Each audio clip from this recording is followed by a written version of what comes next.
Good morning, good morning, good morning, and welcome to Daring Dialogues. I'm your host today, Shantae Charles. I hope that you are having a great, a great, and wonderful day. It is November the 12th, and we are on episode 6. I hope you all have had a great and wonderful yesterday. I hope you took time out to honor those who serve in the military, whether that be your friends, whether that be your family, whether that be your previous generations. Um, I got a chance as I have been helping my great aunt. I got a chance to help her to organize some photographs and things for the family. Um, and part of that, I got a chance to see some military photos of my great uncles who served in prior wars. And it was really, really nice to see these images of them. Now, by the time I came along, they were all no longer in this plane of life. And so being able to talk with my great aunt and hear about them and hear about what they were like and what they were like growing up was really, really special for me. And she only had great things to say about her brothers. Um, I have my volume up as high as it can possibly go. So hopefully, maybe I'm just talking too low. So I'll raise my voice a little bit. Let me know if that's better, if you can hear me better. All right. So we're going to get into today's reading. It is Wednesday. It is Wednesday, and we are looking at relationships. It is Relationship Wednesday, which means we talk all things personal, whether that's relationship with yourself, your friends, your family, your spouse, all of those different things. And we're looking at two books today. The first book, again, is Set Boundaries, Find Peace. If you've been with us for any length of time, you know that we have been trudging right on through, and we are about, I would say, two-thirds through this book. And we are on the chapter talking about boundaries. And we're getting ready today to talk about boundaries around the holiday and boundaries with your in-laws. So I think these are two right on time, important topics to cover for people who may be traveling or who may be getting ready to visit in-laws for the holidays. And then we're also talking about troubleshooting relationships with your parents. And this is going to be talking about today gossiping about one child to another. So if you are a parent, this is going to be a good segment for you to listen up to. All right. So let's start with that one first. And this one is coming out of the book Drama Free by Dr. Nedra Glover Tawwab, who also, by the way, has a new book out. I think she just released a new book. All right, this is Gossiping About One Child to Another. Parents may get frustrated with a child and need an outlet for that frustration. But when that outlet is a sibling in the family, it can create big, big problems. Airing your differences will no doubt put the confidant child in the middle. They may then feel the need to fix the situation, or they may make the situation worse by expressing their own grievances. So now you've gone from gossiping about one child to the other to you sort of teaming up with one of your children against the other child. What does gossiping actually mean? Gossiping means, and here are some examples: attempting to tear down someone's character, discussing secondhand information as if it's factual when it hasn't been proven, exaggerating to make a person or situation seem worse than what it is, repeating a narrative that isn't true or has no basis in the truth, sharing things that are harmful for others to know because usually it's not any of their business, spreading assumptions and not sureties, sensationalizing details of an account or an event, revealing someone else's secrets. If they haven't given you the authorization to share what they have told you in confidence, that is in fact gossip. Nevertheless, research suggests that talking through your frustrations provides social and psychological connections. With parent to child gossip, it's essential to ensure that the shared information is not salacious or intended to harm. Parents should air such grievances only with adult children who have a solid understanding of the situation and a mutual desire to improve it. And I'm going to add a third part in there, that their child doesn't already harbor resentment against their other sibling, because that means that their point of view is likely going to be skewed. Also, the information shared should be based solely on facts. It's appropriate for a parent to say something like this: I'm concerned about your sister. She seems more withdrawn since she started dating her new partner. It isn't appropriate for a parent to say something like this: Your sister isn't ready to date, and I don't like her new partner. Did you know they met at work? I can't believe she's dating someone she works with. How sloppy. I would hope nobody's talking about a child like that, but it happens. Denying problems. When parents have a codependent relationship with one child, it impacts the sibling relationships. For example, Erica graduated from college and was financially independent, yet her parents seemed to focus most of their energy on her younger sister, who had multiple legal convictions and always needed financial help.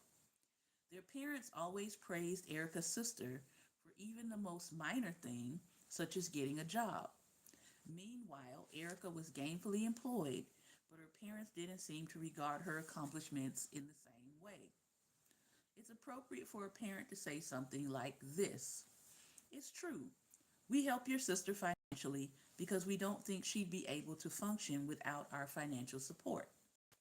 It isn't appropriate for a parent to say, We treat both of our children the same, because the reality is they weren't being treated the same, and to act like they were would be denial of the issue at hand. Siblings, parenting siblings. Sometimes parents place the role of parenting on older, more emotionally mature, or seemingly capable siblings. And sometimes they're not emotionally mature. Siblings taking on parental roles might happen under the following circumstances. One, when a parent works and older siblings are used as child care providers for younger siblings. I actually think they're probably going to start putting some more laws into place. I know there are some places where I think if the child is, I want to say 9 to 11, they're allowed to stay at home by themselves. And then if the child, I think, is 13, they can actually go through a training process to become a babysitter in a lot of states. I know some hospitals, the state I used to live in, they had a hospital program where your child could be trained to become a babysitter, um, meaning that they had some actual skill sets that they had to develop in order to become a babysitter, not just being left with their siblings and saying, handle this. Okay. But I think there's going to probably be some laws around that, because we are seeing definitely a spike in siblings harming siblings, because it really is an adult responsibility. All right. Here's another case and example where a sibling might take on a parental role. If a parent has substance abuse or youth problems and the oldest child takes care of the younger siblings, that's definitely not ideal. If a parent is sick and the older sibling cares for younger siblings, when this happens, the caregiving sibling may start to resent their brothers and sisters, or they may find it hard to relinquish the caregiver role, even when their siblings enter into adulthood. I've heard people say, for example, my sister was my mother. These dynamics leave little room for true, healthy sibling relationships to develop. However, when an older child has raised the other children through no fault of their own, it's possible to shift the relationship dynamics when the issue is acknowledged in adulthood. The caregiving sibling can begin to provide resources instead of completing tasks and encourage their brother or sister to care for themselves. It helps to be open about the role reversal that is taking place. All right. So I want you to be thinking about that. If you are a parent of multiple children, um, think about your role in how you might be fostering some things that might come back to bite you later, especially when it comes to venting about one sibling to the other sibling. Now let's hop into Set Boundaries, Find Peace. And we are on the chapter entitled Family. And we are on page 176 if you're following along in the book. And we're reading about boundaries around the holidays and boundaries with your in laws. At some point in your adult life, you may decide to change your holiday traditions. Perhaps you want to celebrate at home alone, travel, or celebrate with your partner's family. To establish your plans for how you want to celebrate the holiday, start early. Waiting until the last minute by putting it off may feel better to you, but letting your family know at the last minute that you're veering from the original plans might cause more issues in the family. Or letting your partner know at the last minute that you want to travel and go out of town when they may already be settled into spending time at home. Boundaries around the holiday may look like the following: asking your family to stay in a hotel. Trust me, you don't have to ask me. I'm probably going to stay in a hotel. We talked about this last time. Staying in a hotel when you visit your family. Taking some space and time to be alone if you're staying with your family, meaning you don't want to spend every waking moment around everybody. Maybe you do want to carve in some time for yourself or to go visit something or to participate in an activity that's going on in that city that doesn't necessarily warrant everyone coming along with you. Creating new traditions. Maybe you decide to go to a theme park or you decide to participate in one of the Christmas tours. I know some cities have Christmas tours of homes. Sometimes there's a boat tour. So different things like that. Creating a new tradition. Buying fewer gifts or sticking to a budget. Maybe you have decided you're going to give out gift cards this year because postal services packaging costs is astronomical. It is. Um, and with all of the stuff that's happening with packages, planes being grounded, things that might need to have air travel, you might want to decide on doing a digital gift card because, hey, you know that the gift card digitally at least is going to arrive on time and make it to your fellow family members. Not including people who make your holiday experience uncomfortable. And that could be for a variety of reasons. Maybe it is not inviting the person who gossips about people and pits people against each other. And by the end of the holiday season, everybody is arguing or everybody is not getting along because one person comes through and they sow discord among everybody. So maybe you don't include that person in your holiday experience this year. Changing the subject when heated topics are mentioned. Maybe you're the family that says, hey, we're here to have a good time. Maybe you guys have rented a beach home or something like that, and you're all in the same space, right? And you all decide and agree that these are the topics that we are not going to talk about over this break, that we're all in the same house with, because we know that we have some volatile thoughts about these topics. Or on the flip side of that, maybe you are saying, we're coming together and these are the topics that we need to talk about. Maybe we need to focus on our family lineage, establishing a trust, um, dealing with financial things, dealing with a family plan as we see things in our world begin to happen and change. Maybe that is the boundary that, hey, if you're not ready to come and speak and talk about these things and share about these things, then maybe you want to sit this holiday retreat out because these are the things that we're going to cover. So be thinking about that for the holiday season. What are your boundaries? What are your expectations? All right. And then we're going to stop there. Um, we'll read boundaries with your in laws and then signs that you need boundaries with your in laws, and then we will stop there. Okay. Boundaries with your in laws. If you're in a committed relationship with or without children, it isn't uncommon for in laws to cause stress between you and your partner. I mentioned to a client once that my mother in law was coming to visit, and my client asked, "Do you like her?" Of all the in law relationships, mothers in law are notorious for being relationship disruptors. In laws disrupt the relationship when the adult child has not set boundaries with their parents. As a result, spouses are often left carrying the load of setting limits. The questions I'm asked most is, how do you set boundaries with someone else's parents? In the book, Baby Proofing Your Marriage: How to Laugh More and Argue Less as Your Family Grows, authors Stacy Cockrell, Kathy O'Neill, and Julia Stone advocate for sharing your issues with your partner, mutually deciding on a course of action, and allowing your partner to execute the boundaries. Essentially, you set boundaries with your family, and your partner sets boundaries with their family. This option works well if your partner agrees with the issues you present and feels brave in doing so with their family.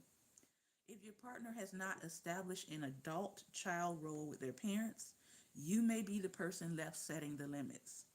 If you don't set them with your in laws, however, you may start to resent your spouse for not standing up for your relationship or for being a pushover when it comes to their family. Speaking to your in laws about boundaries should be done only once you've given your partner the chance to speak on your behalf.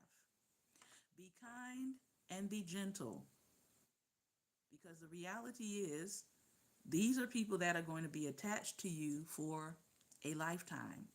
Now, I know that a lot of people feel like marriage is kind of like changing your underwear, but some people really do intend on being in their marriage for a lifetime. Sometimes that lifetime is 10 years, 15 years, 20 years, 25 years, 40 years, 50 years, forever, right? But if your intention is to stay married, you do want to be gentle and kind. Setting boundaries is tough work, and setting them with family is the hardest area for many. Your partner is struggling with something that's more than likely very difficult and scary if they have not yet set boundaries with their parents. And let me put a plug here for the people who are in relationships who have not decided on engagement or on marriage. That is something you need to pay attention to. How do they interact and react with their family members, especially their parents? Are they already setting boundaries, or do you see, as you're observing in your dating life, do you see them reneging on setting boundaries with their families? Chances are, if this is an issue, it's going to continue to be an issue after you say, "I do." So deal with it beforehand. Signs that you need boundaries with your in laws. They make your special family events, such as a wedding, all about themselves. They gossip about you to their other family members, making it hard for you to build and establish your own relationships with people because they've already watered the ground with their personal opinions. They don't like you and have told you as much. They openly share their negative views of you with your children. That's not good. They question your parenting style. They make decisions for your family. may encourage your spouse or children to keep secrets from you. They hear essential things happening with your partner before you hear about it. They give you gifts with strings attached. They give your children things they know you would not want them to have. That's called manipulation and undermining and sabotaging you as a parent. They don't respect the way you parent your children. All right. Boundaries with your in laws look like clearly stating your parenting philosophy, asking your spouse to support you in a boundary you set with your in laws, directly asking your partner to implement a boundary with their parent, not accepting gifts if you know expectations are attached that you are unwilling to participate in, being transparent with your partner and children that it is not okay to keep secrets from you. All right. So, as we are well on our way into the start of the holiday season, the holy day season, I want you to be thinking about these issues. If you are a parent, if you are a spouse, if you are a sibling, I think everything that we have talked about today is something that you could possibly take into consideration and utilize. All right. I want to open it up for some chop it up time. So, Pastor Ben, I'm going to add you in here. Give me just one moment.